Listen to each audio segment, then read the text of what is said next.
Eu me chamo Marcelo Tramontini, sou juiz titular da Vara Infracional e de Execução de Medidas Socioeducativas da Comarca de Porto Velho. Sou juiz dessa vara desde o ano de 2011. Sou membro do FONAJUVE, Fórum Nacional da Justiça Juvenil. Sou vice-presidente do FONAJUVE, membro fundador do Colégio de Coordenadores da Infância e Juventude. Estou aqui, então, nesse evento para falar, nesse curso, para falar sobre maioridade penal, redução da maioridade penal.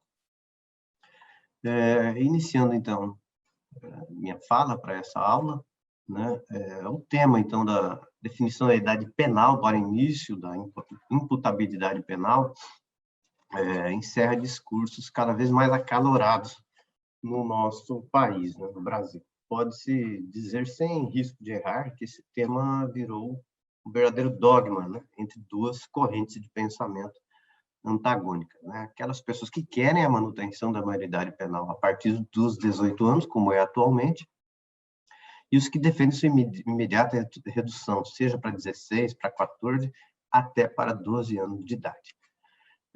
A bem da verdade, não temos uma fórmula perfeita para o caso.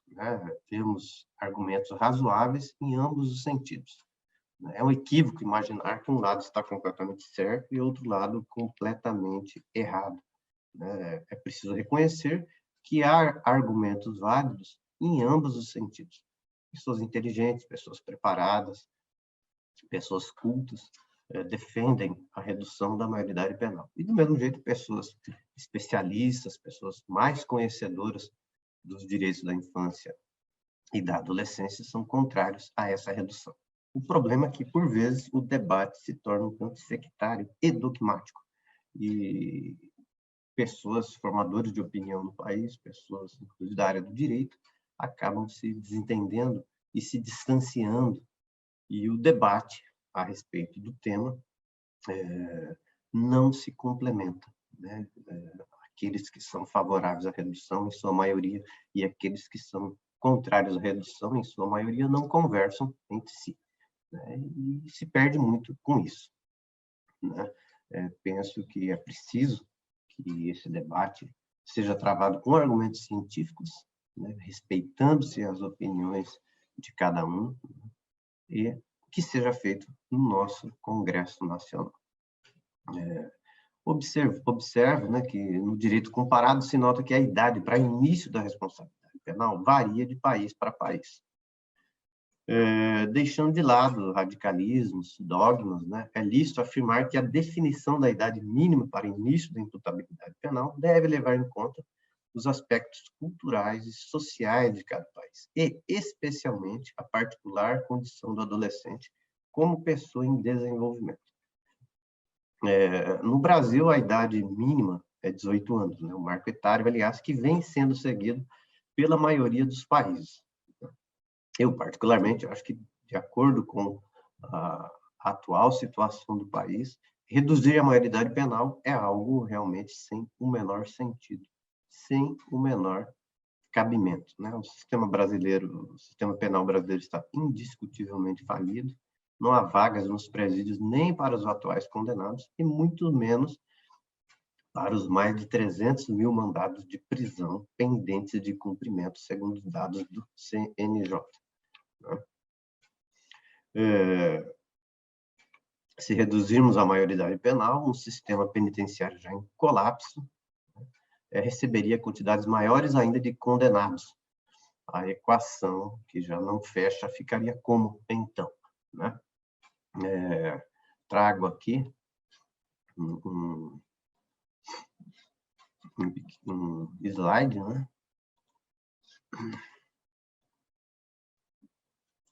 em que temos, então, hoje, dados que eu peguei ontem do DEPEN, dados mais atualizados, temos, então, 678 mil pessoas presas. O déficit é de 231.768 vagas. Temos 353 mil mandados de prisão pendentes de cumprimento. Então, esse é o nosso sistema prisional. Reduzir a maioridade penal significaria mandar os adolescentes para esse sistema que não funciona, o que, por si só, penso que já seria um argumento mais do que razoável para se ver que a redução da maioridade penal não teria o menor cabimento. Tá? Enviar adolescentes infratores para os presídios, né, seria o equivalente a um médico que está dando um remédio errado para um paciente e, em vez de trocar o remédio para um remédio mais adequado, resolve aumentar a sua dose. Na verdade, porque temos esse sistema prisional que não funciona e vamos então aumentá-lo, encaminhando os adolescentes para ele. Seria o equivalente a isso, né? Um médico que dá o tratamento errado e aumenta a dose do remédio, em vez de corrigir o tratamento. Penso que o Estado e a sociedade brasileira não têm condições morais de pensar em reduzir a maioridade penal sem antes fazer uma profunda reformulação do nosso sistema prisional e não sem antes aplicar efetivamente o ECA e comprovar estatisticamente e com dados concretos onde ele não funciona. Aí sim poderia se pensar em alterar aquilo que foi experimentado e não deu certo. Infelizmente, no Brasil nós vivemos muito do achismo e das opiniões, e não da ciência. Nas atuais condições brasileiras, reduzir a idade mínima da imputabilidade penal seria um contrassenso, um absurdo, algo até mesmo ridículo. O pior é que muitos defendem isso como sendo a panaceia da segurança pública, como a principal solução do problema da violência. Quando, na verdade, a maioria dos crimes são praticados por maiores e não por adolescentes. Se a redução da maioridade penal fosse a resposta correta, era de se esperar, portanto, que os maiores de 18 anos não praticassem tantos crimes no Brasil. Mas os dados mostram que 90% dos crimes são praticados pelos maiores de 18 anos. Então, reduzir a maioridade penal não implicaria em redução da violência. É óbvio, né? Como diz o ditado, o óbvio precisa ser dito. Parece que os brasileiros, muitos brasileiros, pensam que reduzir a maioridade penal ocasionaria o fato de se levar os adolescentes para os presídios e se imaginar que de lá eles nunca mais sairiam, né?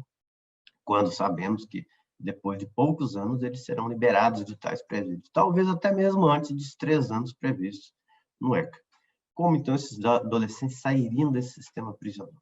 Quem trabalha com adolescentes sabe que a expressão pessoa em formação não é uma expressão vã. Enviar um adolescente para um presídio brasileiro e colocá-lo em contato com todas as mazelas que lá existem, em especial as facções criminosas, seria encaminhado de vez para a delinquência, pois é uma pessoa em formação e no exato momento de sua formação, como adolescente, ele seria formado pelos presidiários, pelas facções criminosas, né? A sociedade, pensando em fazer um bom negócio, daria o chamado tiro no pé. A Espanha é um exemplo, pois reduziu a maioridade penal de 18 para 16 anos e voltou atrás em tal medida, restabelecendo a idade em 18 anos, porque viu que aquilo não deu resultado. É preciso ter em mente também que o Estatuto da Criança e do Adolescente, que é essa questão de se fixar os 18 anos como idade penal, né, em especial o Estatuto da Criança e do Adolescente, que é tão criticado quando se fala em redução da maioridade penal, na verdade, se quer atacar o Estatuto da Criança e do Adolescente, é preciso ver que o ECA, né, não é uma excentricidade brasileira, algo genuinamente nacional e que, como a jabuticaba, só existe aqui no Brasil, né? O ECA é fruto de vários e vários acordos internacionais, dos quais muitos deles o Brasil é signatário.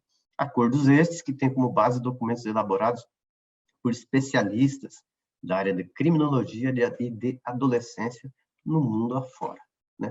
Tais institutos são principalmente a Declaração Universal dos Direitos da Criança, de 20 de novembro de 59, a Convenção das Nações Unidas sobre os Direitos da Criança, adotada pela Assembleia Geral das Nações Unidas em 20 de novembro de 89 e promulgada no Brasil pelo Decreto 99.710, de 21 de novembro de 1990, as Diretrizes de Riad, de 1990, e as Regras Mínimas das Nações Unidas para a Administração da Justiça, da Infância e Juventude, as Regras de Beijing, de 1985.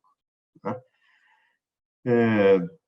Então, esse é o nosso estatuto. O estatuto, quem lê o estatuto, quem lê esses institutos que eu acabei de mencionar, percebe claramente que o estatuto ele é fundado em toda essa legislação internacional. Como eu disse, não é uma excentricidade, algo que o Brasil criou do nada, né? Um equívoco recorrente de quem defende a redução da maioridade penal é citar o exemplo de outros países, dizendo, por exemplo, que Espanha, Alemanha, Itália e outras democracias, a responsabilização começa aos 16, aos 15 ou mesmo aos 14 anos de idade. Na verdade, nesse ponto, há uma grande confusão sobre maioridade penal e responsabilidade juvenil.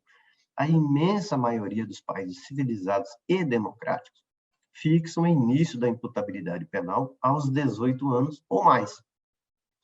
A responsabilidade em idade inferior aos 18 anos é a responsabilidade juvenil, ou seja, a partir de quando um adolescente pode ser responsabilizado por seus atos dentro de um sistema legal judicial diferente daquele aplicado aos adultos. No Brasil, segundo o ECA, tal responsabilidade começa aos 12 anos de idade, quando em vários outros países essa idade é ainda maior. Trago aqui agora um comparativo entre os diversos países para demonstrar como que é feita essa responsabilização. Tá? Então, vemos aqui na Alemanha, né, responsabilidade penal juvenil a partir dos 14 anos e dos adultos dos 18 aos 21. No sistema alemão, existe o que se chama de jovens adultos, mesmo após os 18 anos de idade,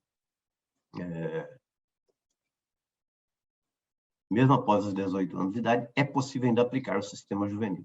Na Argentina, 16 e 18, Argélia, Áustria, né, 19 anos a imputabilidade penal, né, e dos 19 aos 21 as penas são atenuadas também, tem o sistema da Lei de Justiça Juvenil. Bélgica, né, 16, 18, a Bélgica tem então um sistema tutelar, não admite responsabilidade abaixo dos 18 anos, mas a partir dos 16 admite a revisão da presunção de responsabilidade para alguns tipos de delitos. Bolívia, Brasil, né, com a responsabilidade juvenil a partir dos 12, a responsabilidade penal a partir dos 18, Bulgária, Canadá, a legislação canadense, né, tem um sistema diferenciado a partir dos 14 para alguns crimes graves, se aplica a mesma legislação dos adultos, né, mas nunca a sanção aplicada a um adolescente poderá ser mais severa do que aquela aplicada a um adulto.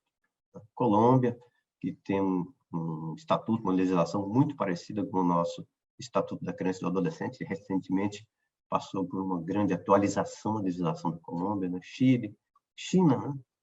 Costa Rica, que tem um sistema muito interessante também, parecido com o nosso, até com mais direitos do que se vê no Brasil, Croácia, Dinamarca, e assim vai. Você vê que na imensa maioria dos países, a responsabilidade penal é a partir dos 18, e a responsabilidade juvenil, como a do Brasil, é em outro marco etário. A maioria dos países, inclusive, tem um marco etário superior a 12 anos, né? Ou seja, o sistema brasileiro acaba sendo, pelo critério de idade, até mais rigoroso. Espanha, Estados Unidos, né? Estônia, Equador, Finlândia, França, né? 13 a idade da responsabilidade juvenil, 18 a responsabilidade penal, Grécia, que é a Inglaterra, né? Embora na Inglaterra exista a idade de início da responsabilidade penal esteja fixada aos 10 anos, a privação de liberdade é emitida a partir dos 15 anos de idade. Entre 10 e 14 existe a categoria Shield, e 14 e 18 é Young Person, em que há a presunção de plena capacidade e a imposição de penas em quantidade diferenciada daquelas aplicadas aos adultos. Irlanda, a Itália, tem um sistema jovem adultos de 18 aos 21. No Japão, que a idade penal é 21 anos. Lituânia, México, Holanda, Panamá, Paraguai, Peru, Polônia, Portugal, né? Sistema jovem adultos até 21 anos. Rússia, Suécia. Suíça, Turquia, Uruguai e Venezuela.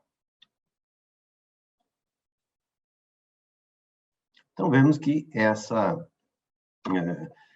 responsabilização, ela altera, né, de país a país. Mas o que se vê é que muitos desavisados e outras pessoas, por má fé mesmo, pegam esta idade de responsabilidade juvenil, que, volto a dizer, no Brasil, a partir dos 12 anos de idade, e saem a propalar a todos os cantos, que em outros países a maioridade penal começa antes dos 18, o que é uma falácia, o que não é uma verdade, né? Mesmo nos Estados Unidos, citado como exemplo maior do rigorismo penal, o debate ultimamente, né, não é de hoje que o debate, como se sabe, nos Estados Unidos tem sido o oposto do que vem sendo no Brasil, né? Aqui nós queremos reduzir a maioridade penal. Lá eles querem aumentar a idade mínima penal. Diversos especialistas estão apontando a necessidade de elevar a maioridade penal e de se deixar de aplicar aos adolescentes o sistema penal dos adultos. Existem várias reportagens sobre isso, mostrando que nos Estados Unidos esse debate, volta a dizer, é o contrário do que ocorre no Brasil, né? Vários especialistas apontando que o encaminhamento de adolescentes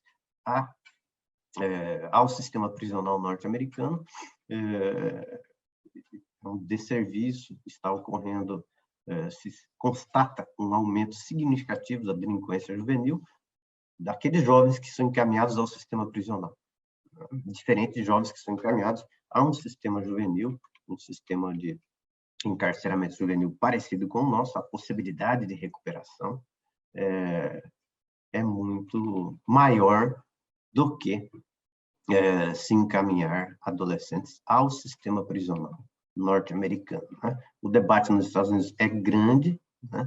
Após movimento contrário nos anos 90, né, com resquícios daquela orientação de combate duro à criminalidade, ao uso das drogas. Na verdade, desde 2006, 6 estados começaram já a discutir a elevação da maioridade penal para 18 anos nos Estados Unidos. Então, custos de encarceramento, evidência de reincidência criminal elevada para jovens que passaram por prisões comuns e, sobretudo, o avanço das pesquisas científicas sobre o desenvolvimento cerebral, mostrando que a capacidade de julgamento e decisão até os 18 anos não está formada, são os principais combustíveis das discussões nos Estados Unidos, né?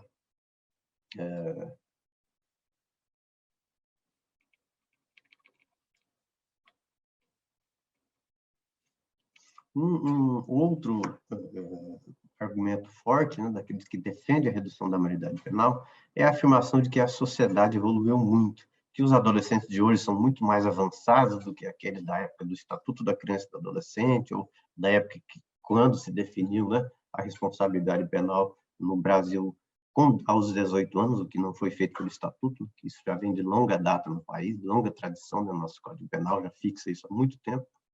Então, muitos dizem isso, que os jovens evoluíram muito, né? E que as coisas não são mais como antigamente, que também seria um argumento para se reduzir a maioridade penal, né? Dizendo que os adolescentes já têm pleno discernimento de seus atos, sabendo que é certo ou errado, que é o que não é crime, e tendo a consciência da ilicitude de seus atos. Ocorre que a questão não pode ser vista por esse viés, né? Em primeiro lugar, dizer que os adolescentes de hoje são mais maduros e têm mais conhecimento do que os adolescentes de 30 ou 40 anos atrás não é algo correto, é um equívoco. Os adolescentes, hoje em dia, eles têm mais informações, mas não mais conhecimento, e são coisas muito distintas. Até porque o que se tem constatado ultimamente em vários estudos, em vasta doutrina, é justamente o oposto do senso comum. Em todo o mundo, os filhos estão saindo de casa cada vez mais tarde. Também, cada vez mais tarde, a maturidade é atingida. A respeito, trago aqui alguns slides, até para ficar registrado na gravação, de um trabalho feito por Arlindo Melo do Nascimento, pesquisador do IBGE. Vou trazer aqui esse estudo nos slides, até para que fique registrado aqui na gravação, né?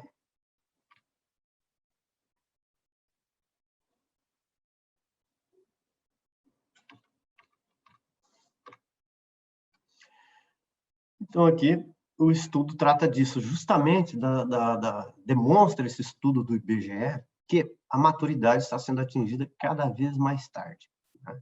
Cada vez mais tarde, nossos adolescentes se demonstram mais imaturos e cada vez se demora mais para atingir a plena maturidade. Então, muitos dos elementos que se identificam como elementos objetivos, né, para se definir a maturidade, a saída da escola, a entrada na força de trabalho, saída da família de origem, casamento, estabelecimento de uma nova família, né? Esses eventos podem não anunciar universalmente a maioridade, mas certamente, um após a outro, não necessariamente na mesma ordem, fazem associação aparentemente com a participação no mundo dos adultos, né?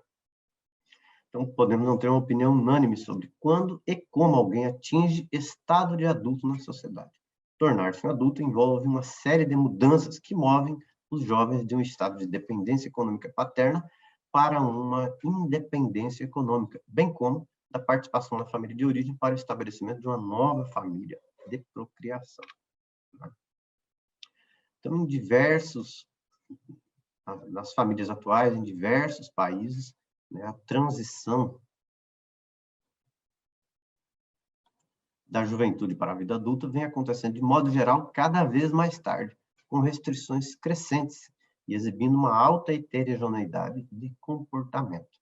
Tanto o processo de deixar a casa paterna e ingresso numa residência separada tem sido considerado como, e aqui vários especialistas apontam, como considera essa saída da casa, né, como atingindo ou não o ponto de maturidade, né? Um trabalho aqui, inclusive na Espanha, né, mostrando que há uma ampliação no limite superior do grupo etário a ser estudado. Muitas pessoas prolongando a estadia no domicílio paterno muito acima dos 30 anos de idade, né? E aqui segue, né, o especialista dizendo, né, tendo em vista que, na realidade brasileira, nos termos da nossa legislação, a idade de 18 anos é considerada como maioridade legal, maioridade penal, né?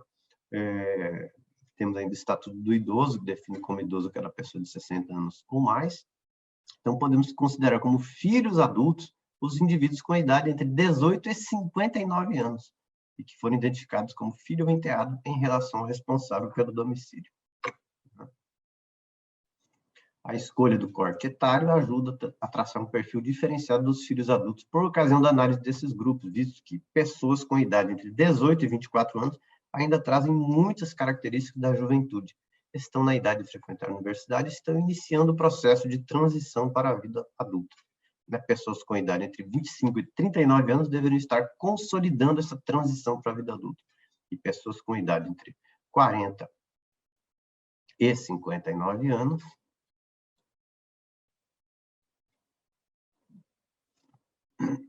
já deveriam ter consolidado. Nas considerações finais do trabalho, o pesquisador aponta que, historicamente, a literatura mostrou que os trabalhos sobre transição para a vida adulta, em princípio, somente se preocupavam em medir a intensidade e a data de ocorrência dos eventos. Posteriormente, aspectos individuais e familiares que aceleram ou atrasam a ocorrência dos eventos de transição passaram a ter maior atenção.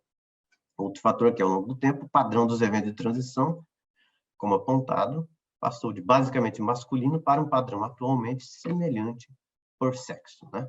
Todos os 5 eventos tradicionais, sob o ponto de vista individual, estão interrelacionados, né? E, mais uma vez aqui, nesse último slide, demonstra-se que essa transição para a vida adulta está cada vez demorando mais, cada vez se protelando mais. Então, é um equívoco se falar que um adolescente de hoje atinge a maturidade mais cedo, mais um argumento que cai por terra, né? Então, aqueles que defendem, né, realmente que os adolescentes atingem a maioridade mais rápido estão redondamente enganados e baseiam suas afirmações apenas em opiniões pessoais e achismo, e não em dados concretos e pesquisas científicas sobre o tema, pois são vários os estudos que apontam o contrário. Os jovens atingem a maioridade cada vez mais tarde, né? Além disso, a adolescência é marcada por uma fase de transição, e é preciso reconhecer que o adolescente está inserido em um contexto peculiar de desenvolvimento de sua personalidade. A constatação de tal fato também pode ser vista em vasta doutrina de especialistas sobre a área. Desse momento do adolescente de transição de vida adulta também é um momento de intensa modificação de seu cérebro, de seu pensamento, né, de sua biologia.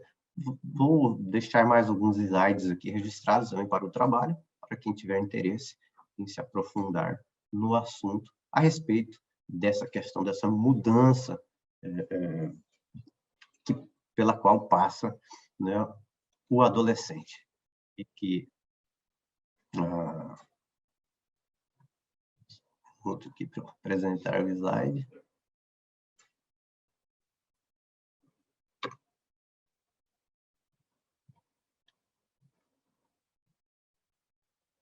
Então, trago aqui alguns slides para ficar aqui na gravação também a respeito desse tema que tanto se fala, né, que o adolescente é uma pessoa em particular desenvolvimento. E isso, cada dia mais, especialistas, né, em neurociência, psiquiatras, demonstram efetivamente que isso é uma realidade, né? Inclusive por meio não só de estudos empíricos, mas através até mesmo de estudos do cérebro, por meio de equipamentos modernos, né? Se chega cada vez mais à conclusão de que a maturidade cerebral ela é atingida aos 24 anos de idade. Né? Até lá, o nosso cérebro não está completamente formado. Né, que traga um estudo ainda de 2005 demonstrando isso, né, como que o adolescente é influenciável, justamente por seu cérebro não estar completamente formado. Há estudos mais recentes indicando que o cérebro de um adolescente comparado com o de um adulto, faltaria ainda 15% desse cérebro, né, para sua formação absoluta. E essa parte que falta formar no cérebro do adolescente é justamente aquela que diz respeito sobre a noção de causa, a noção de consequência, a noção de responsabilidade. Por isso que o adolescente, ele às vezes é mais impositivo, né? Mais até, como se fala, é o aborrecente, é mais chato, né? É mais não tem aquela noção exata de limites, né? E é justamente por uma questão biológica, uma questão psíquica, uma questão cerebral, uma questão cientificamente comprovada. Tá? E deixo aqui esses slides, então, justamente para tratar desse tema.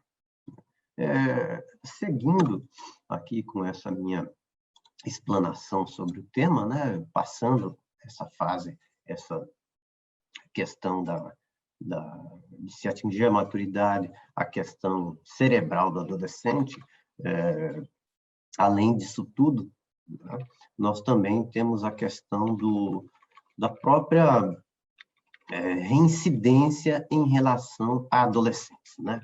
O que ocorre com um adolescente que vai para uma unidade de internação, né?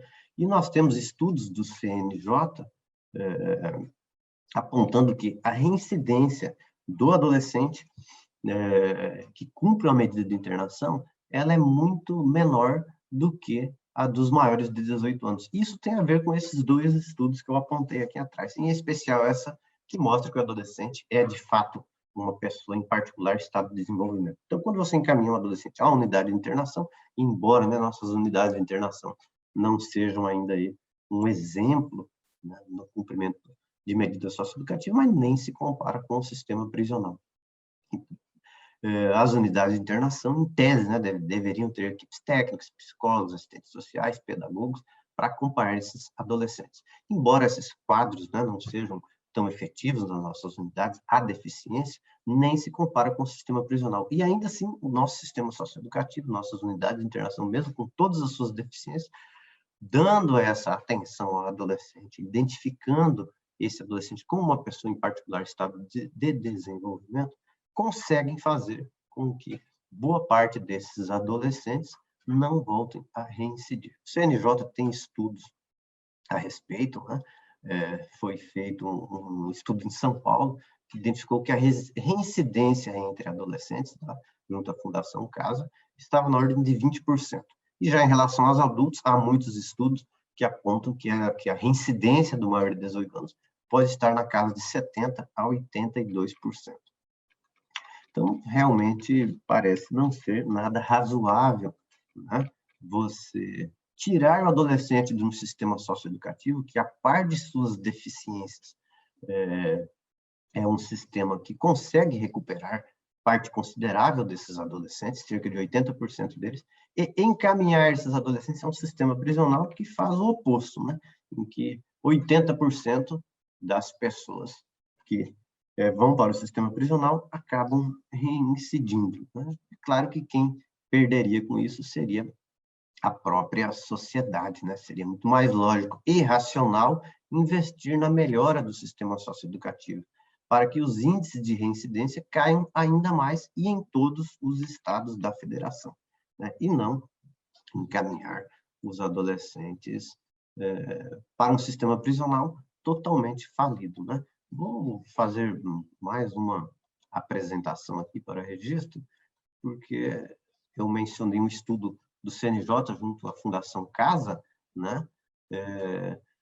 Que identificava essa reincidência em 20%, e o CNJ tem esse outro estudo, né?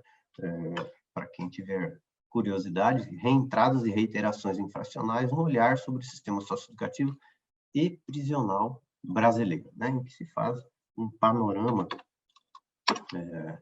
de vários estados, né? Com um recorte aqui, envolvendo 5.544 indivíduos, né? Adolescentes, mostrando que confirmando aquilo que já foi feito no estudo no estudo da Fundação Casa em São Paulo, né?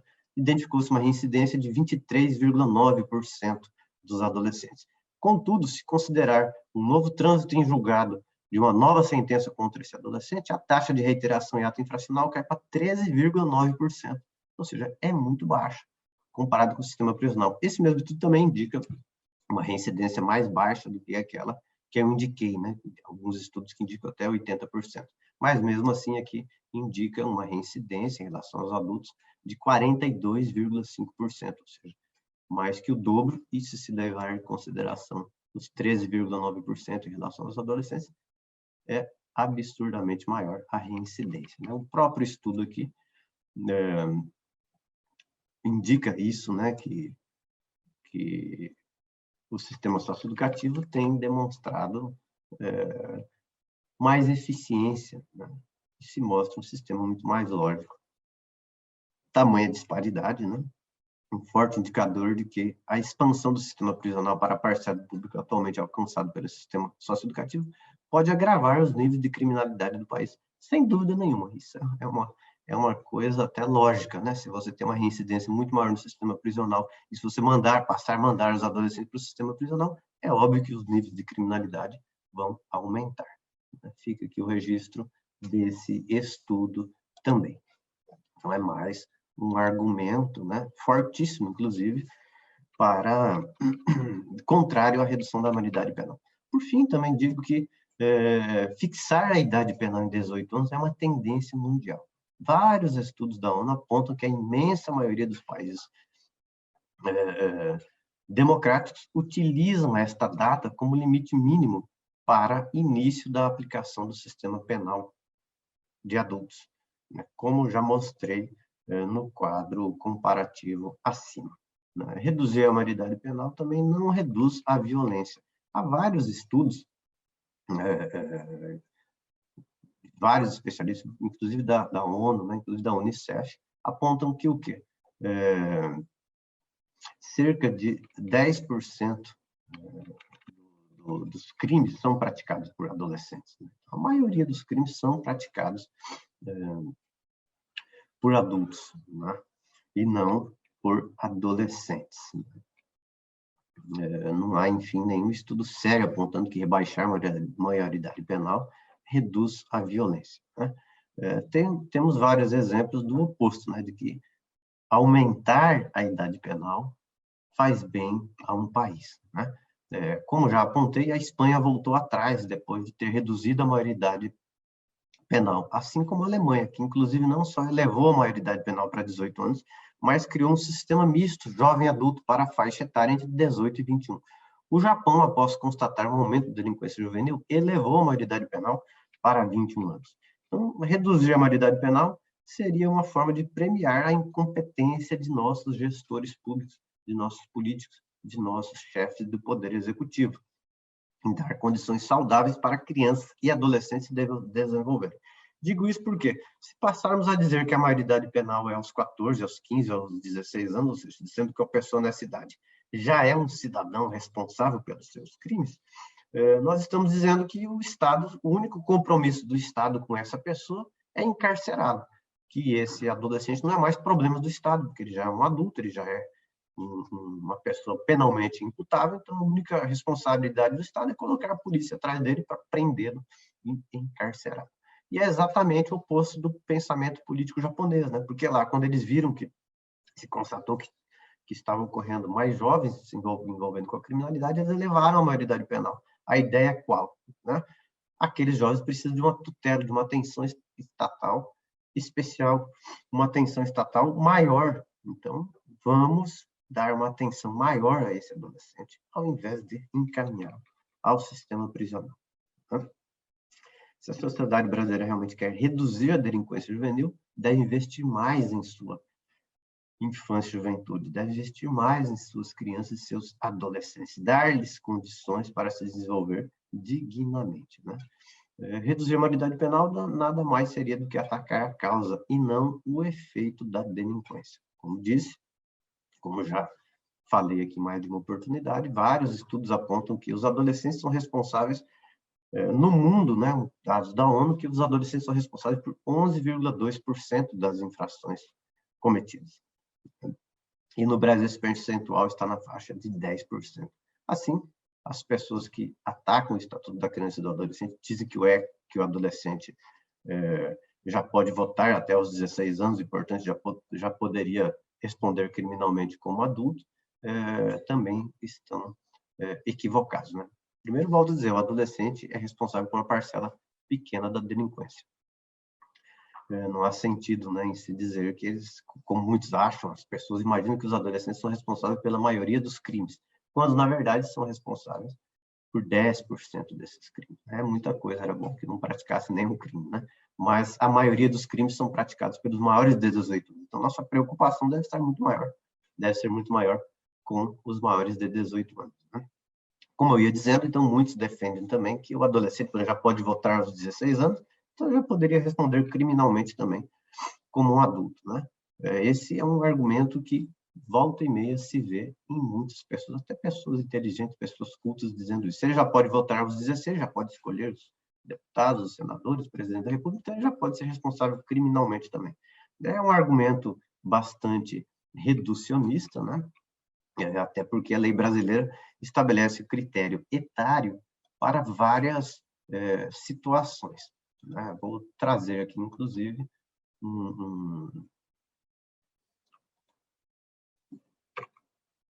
os dados sobre esses critérios etários. Né? Então, basta ver aqui. Ó.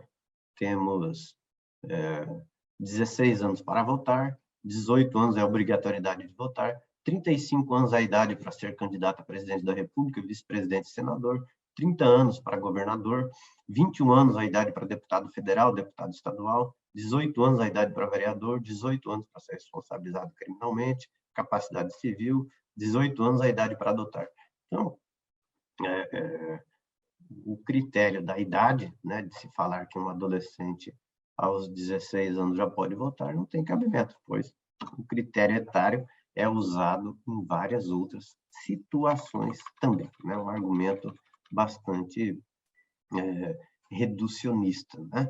Ademais, o direito de voto aos 16 anos é uma mera faculdade, não uma obrigatoriedade. Não havendo justificativas plausíveis para definir que, por tal motivo, né, já poder votar aos 16 anos, uma pessoa assim já deve ser responsável criminalmente. Basta lembrar que, apesar de votar, o adolescente não pode ser candidato com 16 anos de idade. Né? Conclui-se, portanto, que não há razões lógicas, práticas, jurídicas ou morais que justifiquem a redução da maioridade penal no Brasil. Né?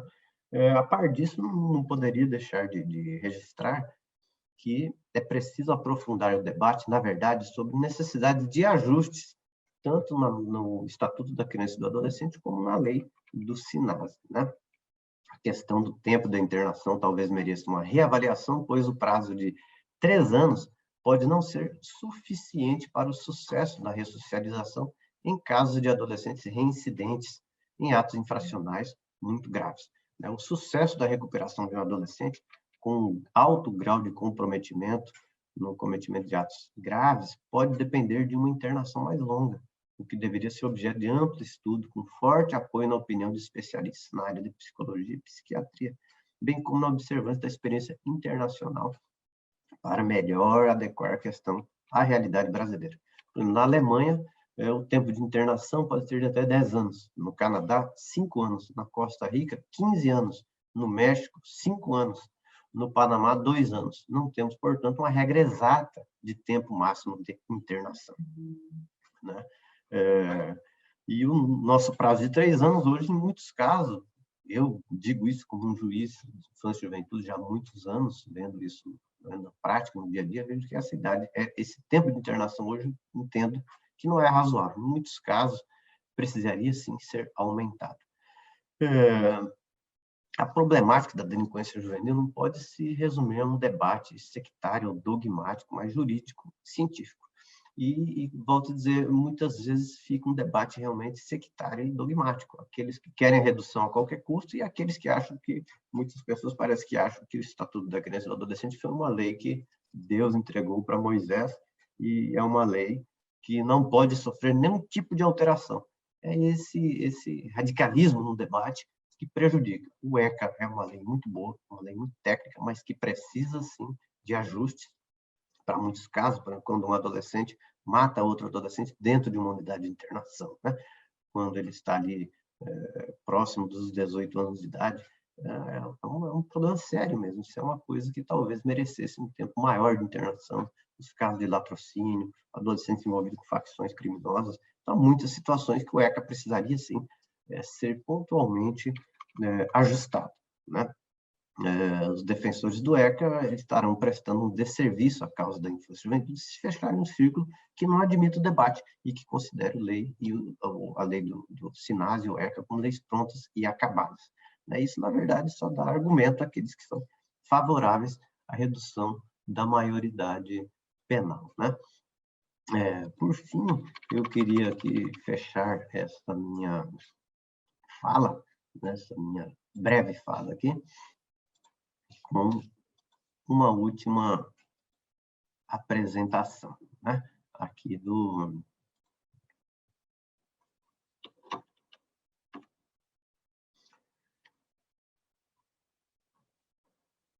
jurista argentino Emílio Garcia Mendes, né? Que é uma pessoa que, inclusive, contribuiu para a criação do ECA, né? O Saraiva, autor de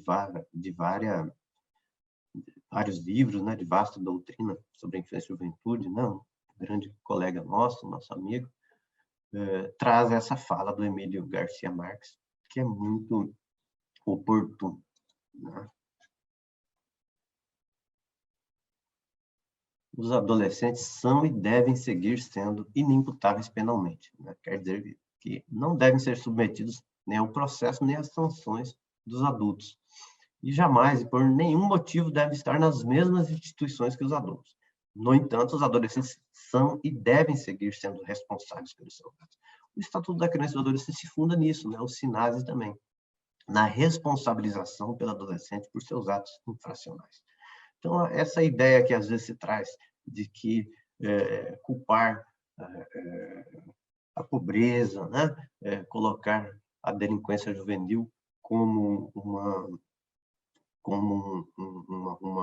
questão decorrente das mazelas da sociedade, decorrente da pobreza, é um equívoco, né? Retirar do adolescente a sua responsabilidade e transferir essa responsabilidade à sociedade ou ao Estado, dizer que o adolescente é uma vítima da sociedade, é um equívoco muito grande e nada contribui para um debate científico, um debate sério sobre a responsabilidade penal.